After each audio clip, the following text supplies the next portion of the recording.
네, 제일 마지막 가사의 내용이 아주 가슴에 확 와닿는 것 같습니다. 서로 사랑하라.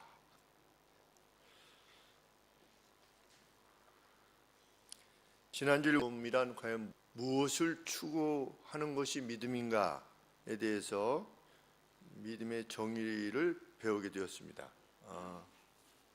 성경이 분명히 믿음의 족장들의 믿음에 대해서 논하면서 그들이 믿은 것은 그 약속들의 현재적 성취를 넘어서 멀리 있으나 거기 분명히 있는 그 어떤 것을 신앙하는 그 믿음이었음을 우리는 확인할 수 있었습니다. 히브리서 기자는 그것을 본향이라 이렇게 말했고, 도성이라, 시티라, 요한계시록에서 언급되고 있는 새 예루살렘이다.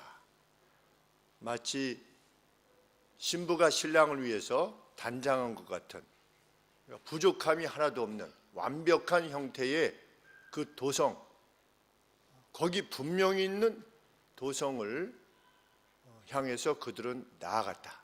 그것이 그들의 믿음이었다라고 하는 것을 확인할 수 있었습니다. 이렇게 믿음의 어떠함을 밝힌 후에 히브리서 기자는 13장 이하에서 그 믿음을 지닌 사람들은 이후의 삶을 어떻게 살아가야 될 것인가에 대한 내용을 밝히고 계신데, 그 중에 하나가 오늘 본문의 내용입니다. 그 믿음을 정말 지녔는가? 거기 분명히 있는 도성에 대한 믿음을 분명히 지녔는가? 그 믿음이 분명한 것이라면 이러이러한 삶을 추구해야만 할 것이다 라고 이렇게 권면하는 내용입니다.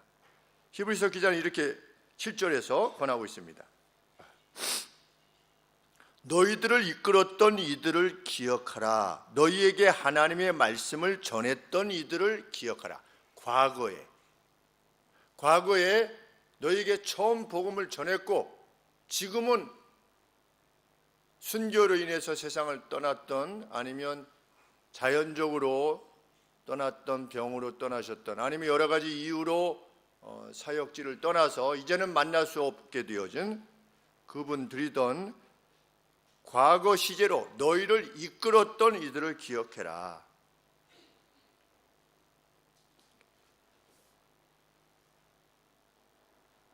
리멤버라. 무엇을 기억하라? 저희의 행실의 종말을 주의하여 보고 저희 믿음을 본받으라. 왜 그들을 기억하는 겁니까? 저희의 믿음을 본받기 위해서 기억하는 것입니다. 회고하는 것입니다.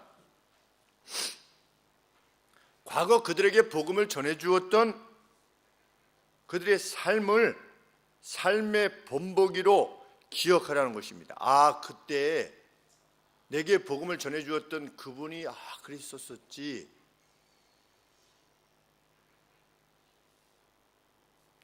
저희 행실의 종말을 주의하여 보고, 이게 무슨 뜻이냐면 그들의 믿음이 이루었던, 그들의 행함이 어떠했던 것인가에 대해서 깊이 숙고함으로 그들의 믿음이 이루었던 행실, 그 결과가 그들은 그 믿음으로 그렇게 했었지 라고 하는 것을 숙고함으로 그들의 믿음을 본받으라는 것입니다.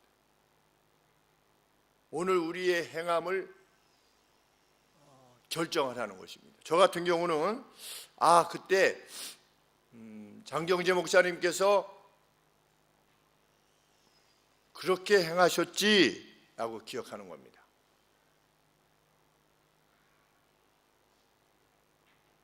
주일학교 때 김보경 선생님, 박선중 선생님, 이런 선생님들이 그들이 지녔던 믿음으로 인해서 수요일날 어린이 오후 예배, 토요일날 어린이 성경 공부, 주일 오전 예배, 주일 오후 예배, 이때 그 두 분, 여러 다른 선생님들도 계셨지만 특별히 기억나시는 선생님 두 분이 그렇게 계셨는데, 그분들이 에어컨도 없는 그 뜨거운 삼복 더위에도 불구하고 그들이 지녔던 믿음으로 인해서 오셔서 하나님의 말씀을 각 분반 공부 때 전달하시면서 그렇게 뜨겁게 행하셨었지라고 하는 것을 기억하라. 남정복 선생님 6학년 때 교회 담임 주일학교 교사셨는데 예배 마치면 남정복 선생님 댁으로 저희들을 다 이끌어 가셔가지고 거기 가면은 식탁이 있는데 그 식탁 위에 과일들 저희들이 좋아했던 것 어렸을 때 잘 못 먹었었는데 맛있는 거 잘 못 먹을 때 맛있는 거를 다 준비해놓고 과일도 준비해놓고 먹어라.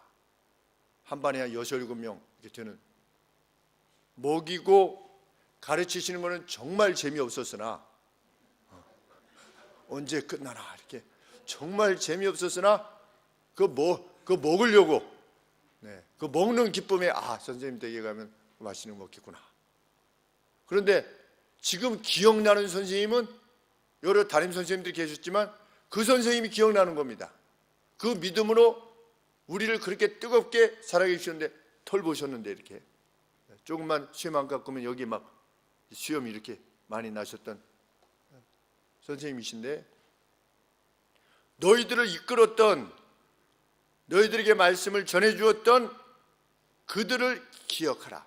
그리고 그들이 자신들이 전해주었던 그 믿음의 행동을 어떻게 했었던가를 기억하라. 지금 돌이켜보면 너무나 고맙고 감사한 것입니다. 왜?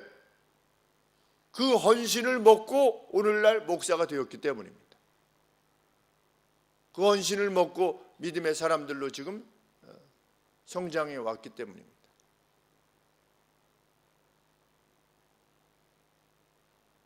그 두 분은 미술가 만화가셨습니다. 만화가. 그래서 성경을 설명할 때는 다 미리 차트로 그려오셨습니다. 다윗, 골리앗 이런 걸 만화로 다 그리셔가지고 이렇게 넘기시면서 가르쳐 주셨습니다.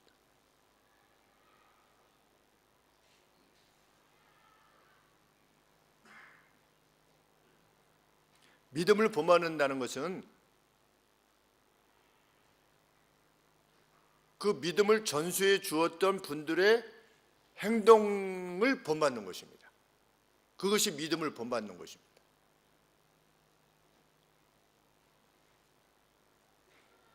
저를 길러주신 장경재 목사님에 대하여 기억되어지는 여러 면모 중에 하나는 이것입니다.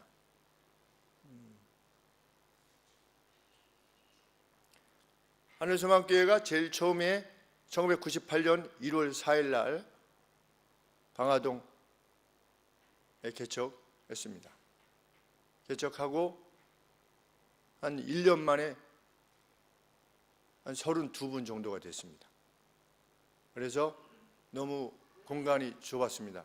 왜냐하면 11평 반이었기 때문에.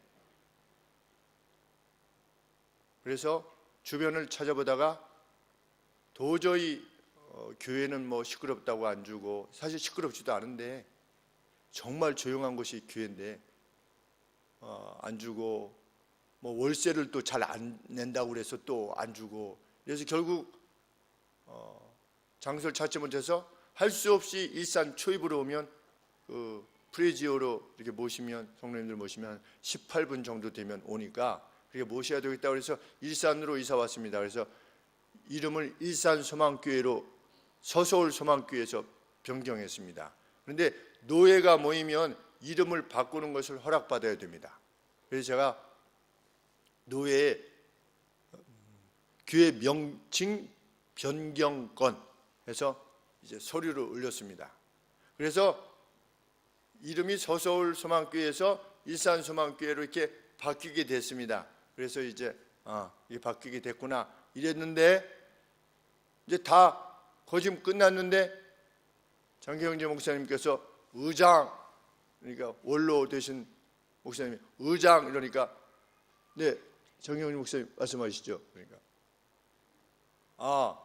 이 서서울 소망교회는 일산 소망교회로의 이름을 허락한 이후에 서서울 노예를 떠나서 중서울 노예로 가는 것이 합당한 줄 압니다. 이렇게 말씀하신 거예요.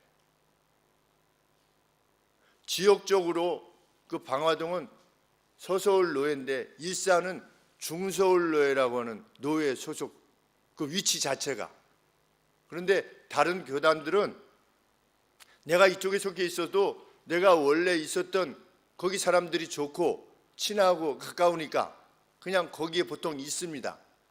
그런데 저희 합신교단은 그렇게 하면 마음 맞는 사람들끼리, 목사들 마음 맞는 교회들끼리 끼리끼리 이렇게 모이게 되면 이것이 합당치 않다. 그래서 지역 노예, 지역에 있는 교회들이 모이도록 하는 것이 합당하다. 이런 총회적 결정이 있었습니다. 그래서 저는 이제 은근슬쩍 그 방화동하고 일산 초입이 그렇게 멀지도 않으니까 그냥 제가 자랐던 화성교회 그 노예에 속해서 장 목사님도 뵙고 또 가까운 장로님들도 노예 때마다 그래도 한두 번이라도 뵙고 이래서 남아 있으려고 그랬는데 장경재 목사님께서 의장 이러시더니 가는 것이 합당한 줄 압니다. 이렇게 하신 겁니다. 그래서 할 수 없이 옮기게 된 거예요. 그 목사님이 저를 어렸을 때부터 8살 때부터 27살 때까지 길러주신 겁니다. 신앙적으로. 그러면 가급적 같은 노예에서 얼마나 같이 두고 보고 싶으셨겠습니까? 마치 손잡벌이 되는 목사인데 또 당신 밑에서 성장해서 목사가 되었으니 얼마나 기쁘시겠습니까? 그런데도 불구하고 보내시는 겁니다. 왜? 하나님을 기쁘시게 하랴, 사람을 기쁘시게 하랴 해서 하나님을 기쁘시게 하는 결정을 내린 것입니다. 그것이 제가 기억하는, 제게 말씀을 주셨던, 저를 이끄셨던 목사님에 대해서 기억하는 바입니다. 또 다르게 기억되어지는 한 부분은 제가 아마 초등학교 때로 기억이 나는데 성탄절 때 이제 발표가 있었습니다. 아동부. 유치부 발표가 있었습니다. 그래서 유치부들이 이렇게 나가는데 그 한복을 입고 어린 한복을 입고 양쪽에 부채춤을 추고 부채를 가지고 이렇게 앞으로 나갔습니다. 자, 이렇게 나가자. 그래가지고 아이들이 이렇게 쭉 섰습니다. 그래서 성탄절 발표가 있겠습니다. 시작인데 음악이 나오는데 이제 우리 고전 한국의 동도동동동 이렇게 하는 그런 것을 이렇게 들었습니다. 그러니까 이 어린아이들이 훈련한 대로 이게 부채를 쫙 피면서 이렇게 돌고 막 이렇게 했습니다. 좀 그러려고 하고 있는데 갑자기 뒤에서 그만두라! 이렇게 하시더니 누가 이렇게 나와서 누군가 뵀더니 장경재 목사님이 그만두라! 하시더니 이렇게 뒤에서 걸어 나오시더니 다 이거 그만두라. 성탄절인데 학예회가 아니라는 겁니다. 하나님의 말씀이 전해지는 강단에서 하나님과 관계되지 않는, 그것이 목사님으로서도 얼마나 어려운 결정이겠습니까? 지금 성도들의 가정에 그 유치부 그 성도들 가정에 어린아이들 지금 한참 준비시켜가지고 나와가지고서 이렇게 하는데 이렇게 되면 상처받지 않을까, 이렇게 하지 않을까, 그런 생각이 없으셨겠습니까? 이제 막 개척하셔서 한 6, 7년 정도 지냈을 때라 이렇게 생각이 되어집니다. 아직 교회가 이렇게 많은 것도 아니고 성도들이, 그런데도 불구하고 목사님이 그런 결정을 내리신 겁니다. 왜? 성전이라는 겁니다. 하나님께 드리는 경배, 예배라는 것입니다. 예배에 다른 것이 들어오는 것을 허락지 않은 것입니다.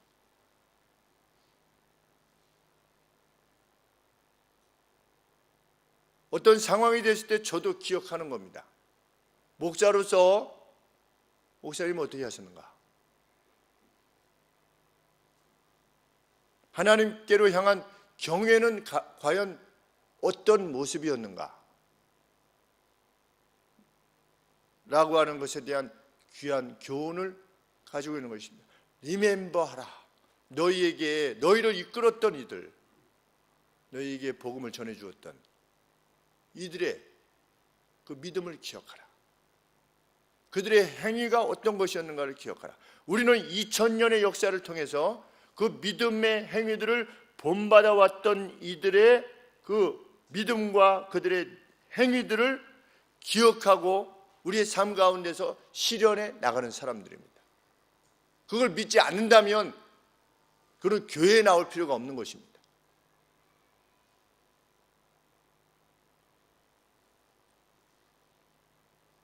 복음을 우리 각각에게 전해주신 분들에 대한 기억들, 과거의 기억들이 다 있으신 줄 압니다. 그들이 우리 각각에게 그 수고와 애씀으로 복음을 전해주셨을 때 같이 예수님을 믿자, 예수님을 섬기자, 하나님의 뜻대로 행하자, 같이 하나님 믿고 천국 갑시다, 하나님의 백성이 됩시다 라고 우리에게 복음을 전해주셨던 그분들을 기억해 보면, 그리고 그들의 행동들을 기억해 보면 그들은 과연 왜 우리로 그렇게 복음을 전하도록 하길 원했는가?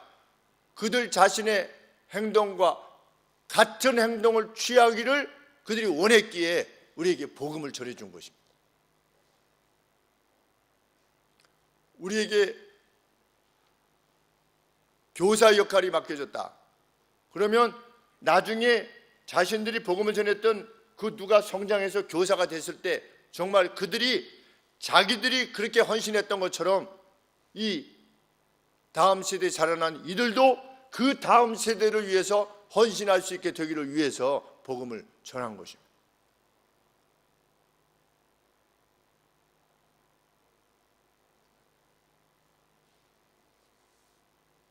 하나님의 말씀을 너희에게 이루고 너희를 인도했던 자들을 생각하며 저희 행실이 어떠했음을 주의하여 리플렉트하고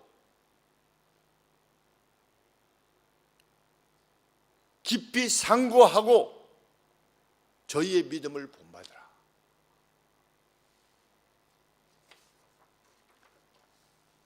이어서 17절에서는 현재 당신들을 이끌고 있는 이들의 말을 복종하는 자들이 되라. 과거에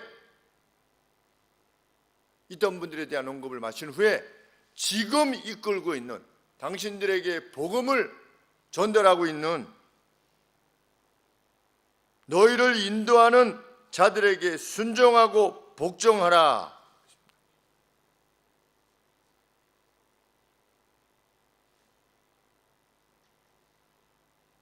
왜냐하면 그들이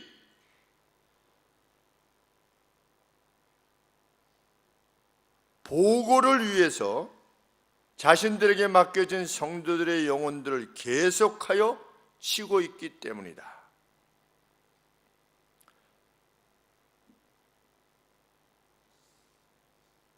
여기서 너희를 인도하는 자들에게 순종하라 라고 하는 것은 여러 의미들이 있는데 listen to 이렇게 되어 있습니다. listen to,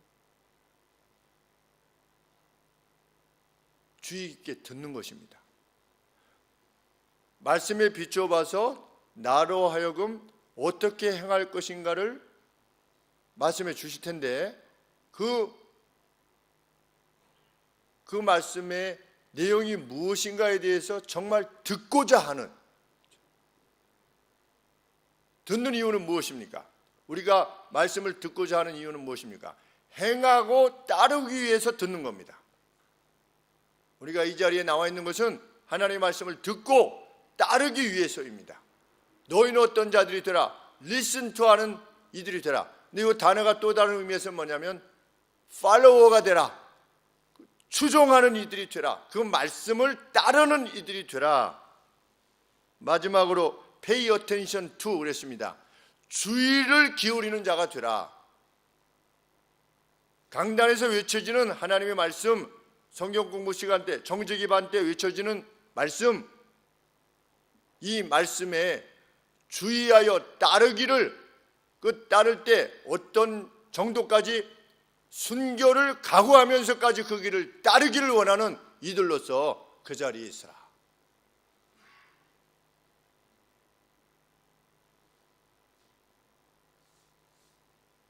왜?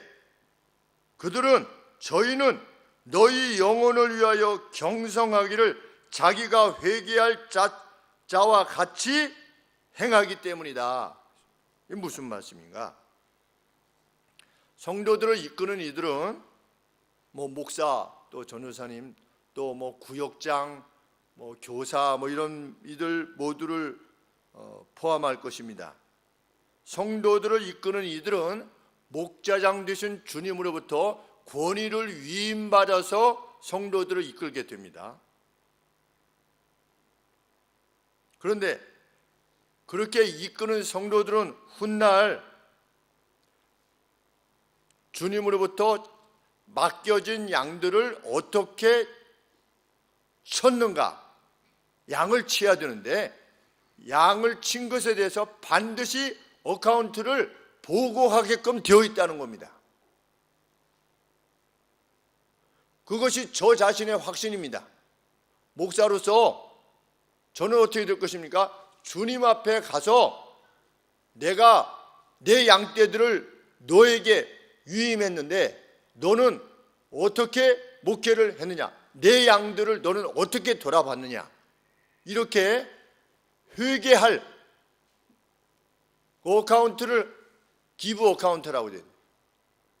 제가 이렇게 했습니다 라고 보고할 날이 반드시 있을 거라는 겁니다. 근데 저는 확신하는 겁니다.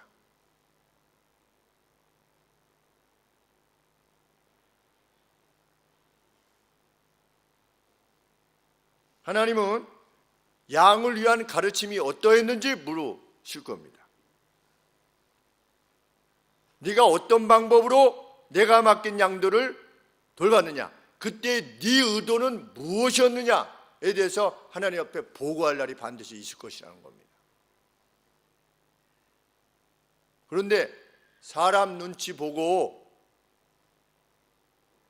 마땅히 양이 잘못 나가면 어떻게 해야 됩니까? 경책해야 됩니다. 잘하고 있으면 격려해야 됩니다. 그런데 그냥 종교 클럽처럼 그냥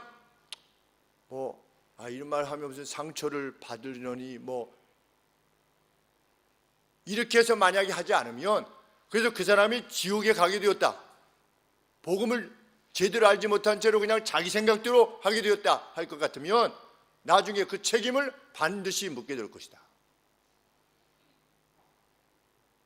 우리 에스겔서에서도 분명하게 밝히신 바 그 어떤 사람이 죄 가운데 죽어가고 있는데도 불구하고 외치지 않아서 그가 만약에 죽으면 그 핏값을 너에게서 찾을 것이다. 목사는 그 누구의 죄에 대해서 반드시 지목해야 되는 겁니다. 그렇지 않으면 그는 사꾼 목자인 겁니다.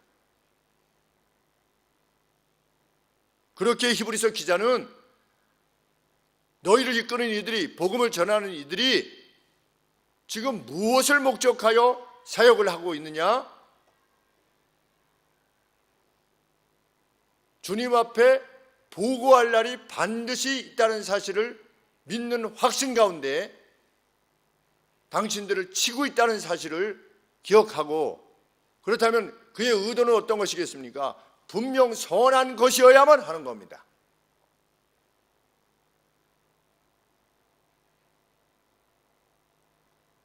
저는 주의 이름으로 선지자 노릇하고, 그런데 그렇게 보고할 겁니다. 나중에 많은 사람들이 그날 그렇게 할 거다. 나는 주의 이름으로 이것도 하고 이것도 하고 이것도 했습니다 라고 했을 때 우리 주께서 나는 너희를 도무지 알지 못한다. 누구? 거짓 사역자들. 그 사람들이 누구냐? 제때에 양식을 공급하지 않는, 제때에 경책하지 않는, 제때에 격려하지 않는 사역자들을 그리 행하실 것이라고 말씀하시는 겁니다. 그런 차원에서 하나님의 말씀을 분석해서 연구해서 전달하고 삶 가운데서 요청한다면 반드시 들어야만 된다는 것입니다.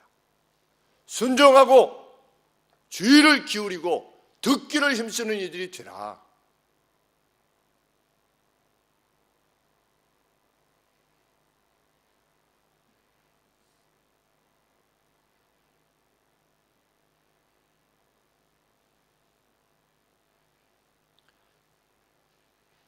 이끄는 이들이 훗날 보고를 행할 때 슬픔이 아닌 기쁨을 가지고 보고할 수 있도록 하라. 너희를 인도하는 자에게 순종하고 복종하라. 저희는 너희 영혼을 위하여 경성하기를 자기가 회개할 자인 것 같이 하느니라. 저희로 하여금 즐거움으로 이것을 하게 하고, 뭘 하게 하는 겁니까? 하나님 앞에 보고할 때, 주님께 보고할 때 즐거움으로 보고할 수 있도록 해라. 슬픔으로, 근심으로, 격통으로 보고하지 않도록 해라. 그러면 격통으로 보고하는 것은 어떤 식으로 보고하는 겁니까?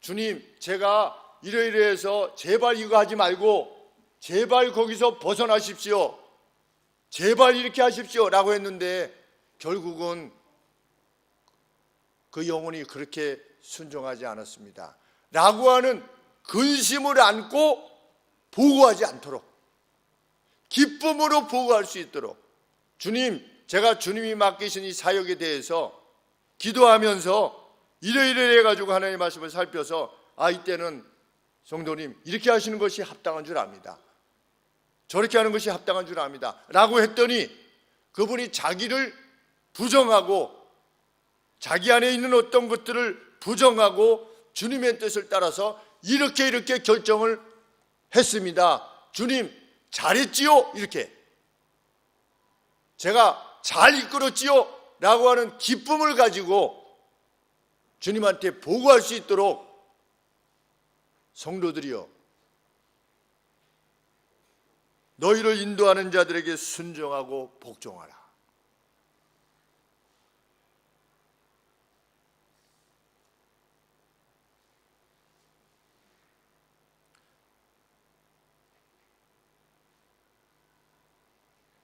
만일 그날 슬픔으로 보고하게 되어진다면 17절 말씀 제일 하반절에 너희에게 그 어떤 유익도 없게 될 것이다. 그건 무슨 말씀입니까? 하나님의 사역자로서 이렇게 할 것을 강권하고 어떨 때는 책망했으나 돌아서지 않아서 결국 이렇게 됐습니다 라고 하는 것은, 그것은 달리 말하면 그 무슨 말씀입니까? 이 사람이, 이 말의 대상이 되는 이 사람이 하나님으로부터 떠났거나 하나님의 복됨하고 전혀 관계없는 자로서 결과되어졌다라고 하는 증거인 것입니다. 그래서 누군가, 그것은 나중에 보고할 때뿐만 아니고 지금 제가 하나님께서 맡기신 성도들을 일일이 거론하면서 거명하면서 하나님 앞에 기도할 때 그렇게 기도하지 않습니까? 우리 성도님들 각각과 성도님들의 그 자녀들을 위해서 기도하지 않습니까? 그때 하나님, 이 성도님에게는 이렇게 돼야 되는데 참 이것이 안 돼서 참 괴롭습니다. 하나님 제발 그 마음에 이렇게 권했을 때 그것을 받아들일 수 있도록 해 주시옵소서 라고 하는 것이, 이 기도가 여기서 실현이 돼서 나중에 훗날 주님한테 보고할 때는 그때 그렇게 했는데 그 성도가 마음을 돌이켜서 자기를 부정해서 결국은 사랑을 향해서 갔습니다 라고 하는 보고가 되지 않으면 그는 하나님으로부터 멀리 있는 자로서 주 앞에 서게 될 것이라는 겁니다. 그 말하는 말의 대상이 너희에게 유익이 없을 것이다. 이것은 무엇을 말씀하시는 겁니까? 너희는 그 나라에 없을 가능성이 있다는 겁니다. 무서운 말씀입니다. 그러니 어떻게 해라? 순종해라. 제가 여러분들한테 권하는 것들은 무엇입니까? 말씀을 전하는 자들로서 권하는 것은 무엇입니까? 참 사랑하라 라고 하는 이 마지막 가사 내용에 제가 뜨거운 감동이 올라오는 것이, 사랑이 교회의 목적입니다. 교회 안에 속한 사람은 무엇을 목적하여 믿음 생활을 하는 것인가? 사랑을 목적하여 믿음 생활을 하는 것입니다. 전도도 사랑 때문에 하는 겁니다. 왜? 그 어떤 영혼이 영원히 살아야 되니까. 전도는 내가 뭘 쌓기 위해서가 아니라 상대의 영혼이 천국 가야 되니까. 우리가 하나님의 말씀을 왜 계속 듣습니까? 성경에 나타난 믿음의 족장들, 그리고 다윗과 같은 경우, 요셉과 같은 경우를 왜 우리가 듣습니까?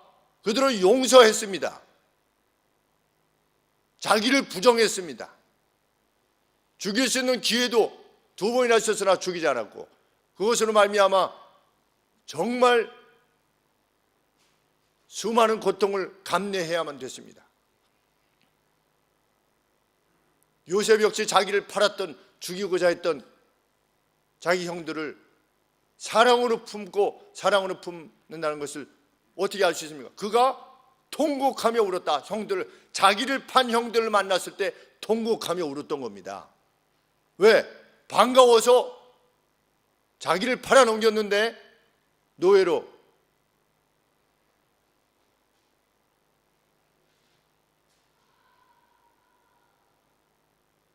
오늘 먹고 사는 것이 풍족하면 나눠줘라, 은밀하게 도와주고, 성도들의 삶의 내용이 무엇인가에 대해서 관심해라.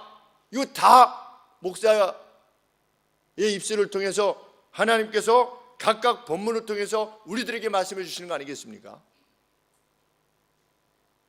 나는 원래 기질상 별로 남하고 친하지 않아요.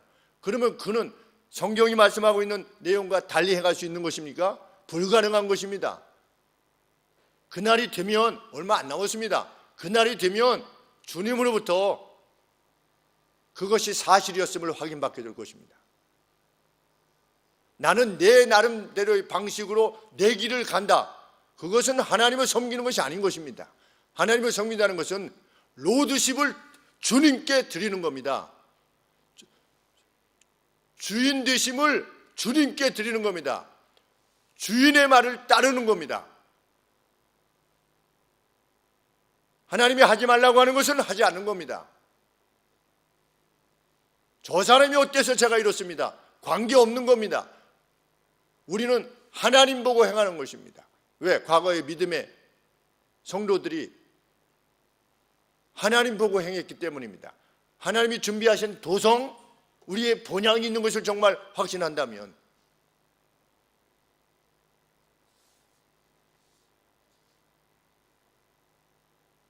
목사가 무엇을 권할 때는 그냥 생각나서 권한 것이 아닙니다. 어떤 것은 5년 동안 기도하고 생각하고, 어떤 것은 10년 기도하고 생각해서 성도들에게 조심스럽게 말을 권하는 것입니다. 이럴 때 이렇게 하는 것이 하나님의 뜻이 합당한 줄 압니다.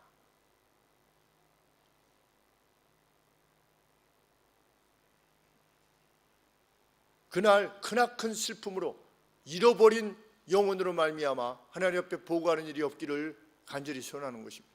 제가 기쁨으로 보고하게 될 것이라고 기대하는 것들이 있습니다. 그럼 주님이 모르시겠습니까?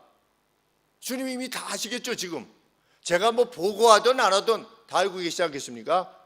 그럼에도 불구하고 주님 앞에 보고할 날이 있다라고 성경에서 언급하고 있으니 저도 가진 바가 있는 겁니다. 하나님,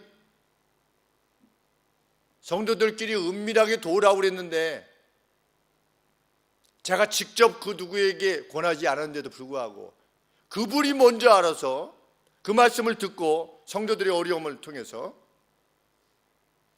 마음에 인애의 마음을 가지고 이렇게 해서 그 성도가 일생 돕는 자로서, 자기의 재정을 아낌없이 투자하는 자로서, 아니면 연약하기 때문에, 재정적인 연약하기 때문에 크게 할 수는 없지만 자기 힘닿는 대로 행했습니다.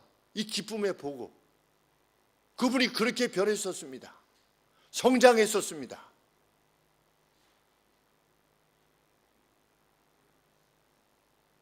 돈을 빌려줬는데, 자꾸만 빌려달라고 해가지고 빌려줬는데 갚지 않는 시누이가 정말 믿다고 그랬는데 그것도 죄냐고 묻는, 예수님 믿은 지 2주 만에 어떤 성도님이 성경 공부하면서 이거 죄입니까? 그래서 제가 누구를 미워하는 것은 어떤 이유를 들어서는 죄입니다 라고 했더니 다시 2주 뒤에 오셔가지고 제가 신우를 미워하지 않기로 결정했습니다.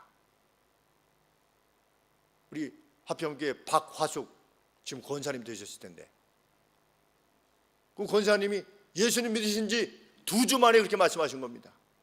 계속 돈을 주는데 자기는 잘 산대요.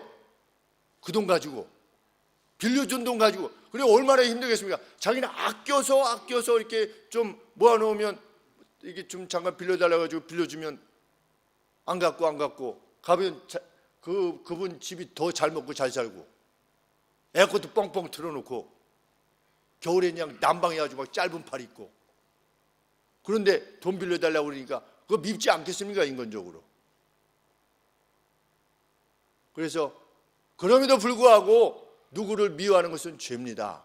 그랬더니 2주 뒤에 오셔서 얼굴이 환해가지고, 얼굴이 까마셨었는데, 참 사람이 웃으면 그 미모가 곱하기 한 3은 되는 것 같아요. 그냥 가만히 이렇게 있는 사람하고, 그 마음에 분노를 품고 있는 사람하고, 그냥 환하게 웃는 사람하고, 저는 그날 보고할 겁니다. 하나님께, 하나님, 그때 성도님이 이렇게 말씀하셔서 제가 성경 말씀에 이래서 이랬습니다 라고 했더니 그 말씀 받고 그 성도님이 그렇게 행복해지셨습니다.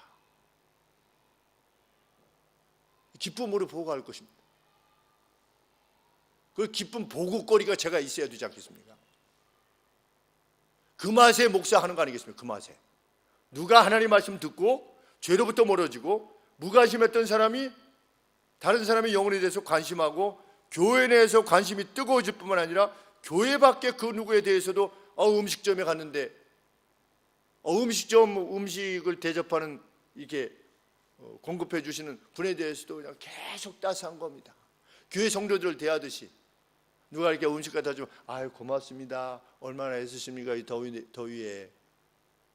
그리고 뭐 끝나고 나면 거기 앞에다 뭐라도 고맙다고 이렇게 놓고 나가는 그런 성도님들 볼 때 제가 말은 안 하지만 큰 마음의 기쁨이 있는 겁니다. 근데 우리 자체 내에서는 목사님 뭐 권사님 뭐 이렇게 하는데 음식점 가면 달라지면 되겠습니까? 태도가. 제가 강남에서 한번 경험해 본 적이 있어요. 화평교회 때. 저를 철판구이, 강남에서 최고 잘하는 철판구이 집에 갔는데, 철판구이 좀 늦게 나왔을 때 그 성도님께서 좀 빨리 좀 해요. 우리 목사님 지금 배고파 죽으시려고 그러는데. 지금 이거 주문을 벗어놨는데 이렇게 이제 나왔어요. 나왔는데 나오니까 이 주방장이 죄송합니다. 여기 나왔는데 저희한테 좀 빨리 좀 목사님 드세요. 이렇게. 왜 제대로 먹히겠습니까 그게. 네. 이분에 대한 어떤 미안함 때문에 차라리 그냥 라면, 그냥 김밥집에 가서도 그 김밥 만들어 주시는 분한테 그냥 어디 김밥에서 좀 장사 잘 되십니까? 뭐 경기도 어렵다 그러는데, 이런 말씀이라도 이렇게 한마디 던지면서 따스함을 줄 수 있는, 우리 예전에 그 지하철 타면 그렇게 하지 않습니까? 신방대원들이 그냥 막 우악스럽게 막 가셔가지고서 자리 딱 이렇게 양보해가지고 목사님 이렇게. 이거 많이 보지 않았습니까? 지하철에서.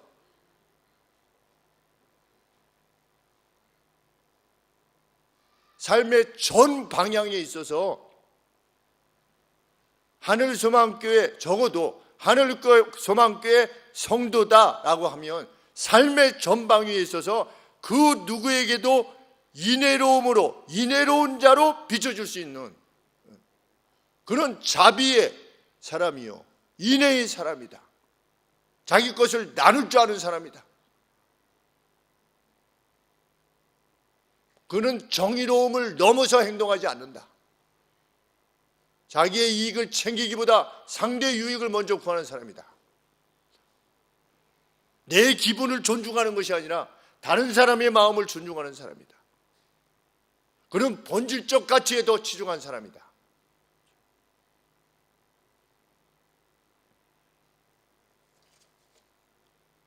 구정의 집사님도 보고하지 않겠습니까? 2천만 원 도로 달라고 고소하러 가려고 했는데 하나님께서 형제 자매를 사랑하라고 했습니다. 그래요? 당강 2천만 원.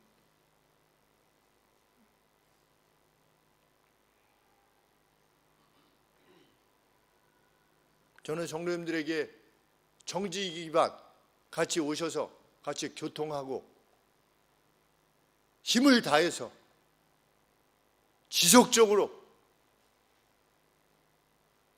기회가 되어질 때마다 공적인 예배에 참석하고, 우리 집사님들은 특별히 하나님 앞에 수혜하지 않았습니까? 맹세. 이것이 무슨 의무입니까? 의무 아닙니다. 그것이 아름다운 지혜를 얻은 자들에게 주시는 하나님의 놀라운 은혜의 통로라 믿기에 권하는 것입니다. 우리는 예배 가운데 하나님의 복 주심을 믿습니다. 왜? 하나님이 약속하신 거니까. 우리 예배가 그 어떤 다른 교회 예배보다 특별해서가 아니라 예배 가운데 하나님께서 임재해 주시겠다고 약속하시지 않았습니까?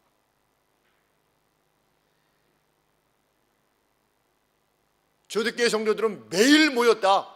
집집마다 돌아가면서 자기 집을 개방한 겁니다. 제가 신방을 권하는 것도 같은 차원입니다. 여러분들 가정이 신방을 언제 받았는가 생각해 보십시오. 제가 누누이 말씀드리지만 신방을 안 하면 목사는 개인적으로 편합니다. 왜? 일일이 그 시간을 위해서 준비하지 않아도 되니까. 그러나 신방을 누군가 요청하면 그 시간을 빼서 그 시간 가는 게 중요한 게 아니라 그 가정에 가서는 어떤 말씀을 전해야 되는 거에서 한 3일, 4일을 준비해야 됩니다. 왜? 그 가정에 가장 지금 필요한 말씀을 개인적으로 전해야 되기 때문에, 가정에. 그런데 우리 교회도 점점 신방의 가정들이 줄어들고 있지요.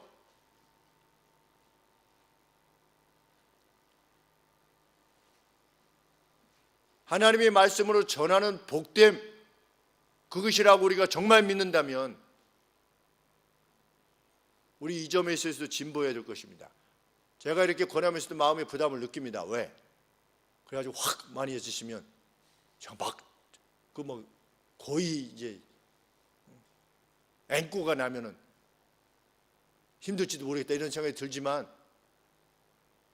봄, 가을에 그렇게 해야만 되는 것입니다.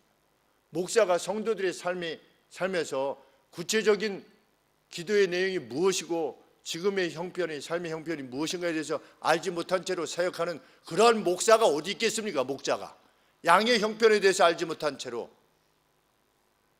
양들을 기를 수가 있겠습니까? 그럴 수 없는 것입니다.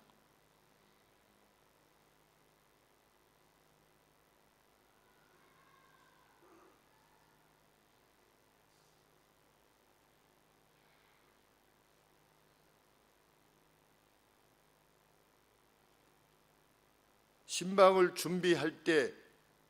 준비하시면서 우리 성도님들은 무엇을 저희 집에서 이렇게 예전에 신방을 받을 때 저희 집에서 저희 부모님하고 같이 살 때 신방을 받을 때 제 마음이 기억이 납니다. 언제 어느 때 목사님이 오셔서 구역 식구들과 함께 오셔서 말씀을 전하게 된다면 그 며칠 전부터 그 날을 기다리는 것입니다. 하나님의 말씀이 우리 집에 이렇게 전달되어지는, 그래서 그 기간 동안 마음을 준비하게 되고 하나님을 향해서 다시 한번 눈을 열게 되는 그러한 기회가 되는 것입니다. 제가 무슨 복을 가지고 가서 그냥 쏟아붓는 식이 아니지 않습니까? 목사에게 무슨 복이 따라가는 겁니까? 그거 아닙니다. 목사에게 주어진 권위를 존중하는, 그래서 목사가 권하는 그 내용들을 따르고자 하는 애들에게 주실 복에 대한 하나님의 약속 때문에 저도 요청을 드리는 것입니다.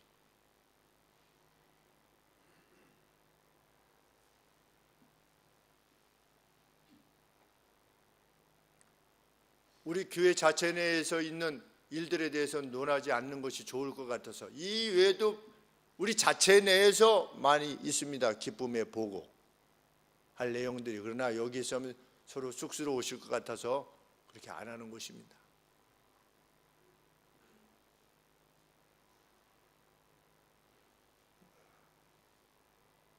정말 목사를 사랑하시고 우리 전도사님 또 우리 박 목사님을 사랑하신다면 그날의 그 보고가 기쁨의 보고가 되도록 하시는 것이야말로 여러분들을 권위를 위험받아서 목양하는 사역자들을 사랑하시는 겁니다. 여러분들의 성장, 이것이 목사가 가장 기뻐하는 것입니다. 그것은 돈으로 환산할 수 없는, 왜? 바로 그 목적을 위해서 일생을 바치는 거 아니겠습니까? 바로 그 목적을 위해서. 목사라고 하는, 여러분들도 어떻게 느끼신지 잘 모르겠지만, 누가 목사라고 하는 타이틀을 갖게 되면 삶 속에 살아가면서 얼마나 제한될 수밖에 없습니까? 목사라고 하는. 목사의 자녀도 제한되는데, 그래서 목사의 자녀들이 마음에 이 아픔들이 많이 있다고 하지 않습니까? 자기는 여기까지가 아닌데 목사의 자녀니까 해야만 되는, 그러한 목사의 자녀니까 참아야만 되는, 항상 손해만 봐야 되는 목사의 자녀들도. 그런데 목사가 목사의 길을 간다고 하는 것이 이 사회 속에서 목사인 게 드러나면 얼마나 제한될 수밖에 없습니까? 그런데 무슨 목적을 위해서 하는 겁니까? 훗날 이 기쁨의 보고를 하기 위해서 이 길을 가는 것입니다. 같이 행복해지기를 하나님이 공급해 주시겠다고 약속하셨으니까.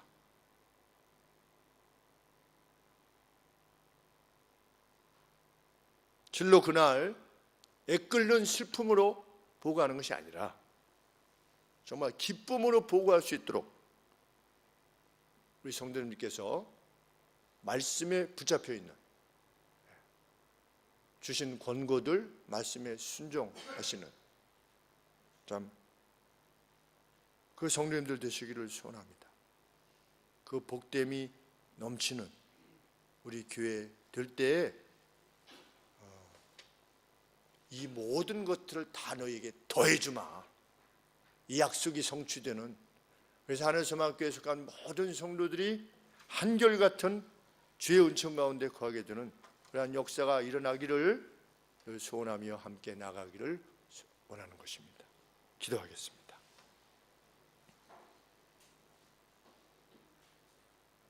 주님, 저도 저를 잘 살피게 하시고 외치는 말씀이 하나님의 말씀에 근거한 것인가, 반석 위의 말씀인가를, 반석과 같은 말씀인가를 하나님 잘 살피고 늘 두려움과 긴장 가운데 선포하게 해주시고, 우리 사랑하는 성도님들 역시 그 복된 보고의 대상들이 다 되실 수 있도록 하나님 도와주옵소서. 그것뿐만이 아니라 여기서 오늘이라고 하는 날에 그 영예를 서로 확인하며 나아가는 복된 교회 되게 하여 주옵소서. 하나님, 그러한 저희들로 이 사회가 온전해지고 평강 가운데 거하게 되고 나눔과 파당이 사라지고 협력과 위로와 인애만이 넘치는 아버지 그 땅이 될 수 있도록 하나님 우리를 인도하여 주시옵소서. 브라질 땅으로 또 말씀을 전하러 가시는 우리 이명희 전사님을 주께서 기억하여 주시고, 오고 가는 모든 과정이 하나님께서 동행하시는 과정임을 굳게 믿으시고 힘있게 주의 말씀을 전하게 하시며 형제와 자매의 우애로서 서로 깊은 기쁨을 나눌 수 있는 귀한 여정이 될 수 있도록 하나님 이끌어 주시옵소서. 브라질 김수환 선교사님을 비롯해서 우리 이승숙 선교사님 주님 기억하여 주시고, 이승희 선교사님을 주님 기억하여 주시옵소서. 양희선 선교사님도 주께서 기억하여 주시옵소서. 하나님, 그들을 위한 기도도 저희들 멈추지 않도록 저희를 일깨워 주시옵기를 간절히 소원합니다. 예수 그리스도 이름으로 기도합나이다. 아멘.